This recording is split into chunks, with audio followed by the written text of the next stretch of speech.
अस्सलाम वालेकुम दोस्तों, उम्मीद करता हूँ आप सब खैरियत से होंगे। दोस्तों ये देख सकते हैं आप भाइयों का कोई भी जायज़ नाजायज़ काम है, मोहब्बत का, तलाक का, शादी का या सास ससुर को काबू करना है तो आप मेरे दिए गए नंबर पर व्हाट्सएप पर रब्ता कर सकते हैं। आप देख सकते हैं कोई ढोंग नहीं है मेरे भाई।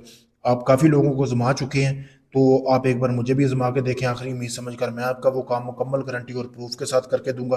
काफ़ी सारे मेरे पास बहन भाई आते हैं जो कहते हैं जी हम लोगों ने काफ़ी लोगों को पैसे भेजे लेकिन हमारा काम नहीं हुआ। मैं अब जब आपका अमल शुरू करूंगा आपको बकायदा वीडियो प्रूफ दूंगा। जब आपका काम पूरा जितने दिन का टाइम दूंगा उतने दिन में पूरा करके दूंगा। आप चाहे दुनिया किसी भी कोने में, Pakistan, India, UK, Canada, Dubai, Oman, मस्कत, दुनिया भर से लोगों के मैसेज आ रहे हैं मुझे काम करवाने के लिए। आप भाइयों का कोई भी काम हो तो मुझे बताएं, ठीक है। मैं आपका वो काम मुकम्मल राजदारी के साथ भी करके दूंगा।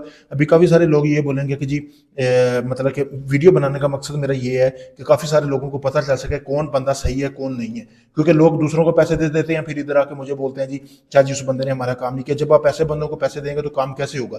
जिससे आप पहले काम करवाया आप उसकी जाके वीडियो भी देखें और मेरी भी देखें, आपको वाज़ेह फ़र्क नज़र पता आ जाएगा, ठीक है। और अभी भी ये देख लें, मैं किसी का काम कर रहा था, ये बाल आए हैं उसके किसी के, ठीक है। और ये मैंने नक्श निकाला है, नजायज़ मोहब्बत का नक्श था, ठीक है, नजायज़ मोहब्बत का काम है। ये गोश्त वगैरह उसके लिए लेके आऊँ, आप देख सकते हैं वीडियो में मेरे भाई कोई प्रूफ। जब आपका काम शुरू करूंगा बकायदा आपको प्रूफ दूंगा। तो कोई भी आपका काम हो आप किसी वक्त मुझसे मेरे नंबर पर रब्ता कर सकते हैं। नंबर आपको सामने वीडियो में नज़र आ रहा होगा। शुक्रिया दोस्तों।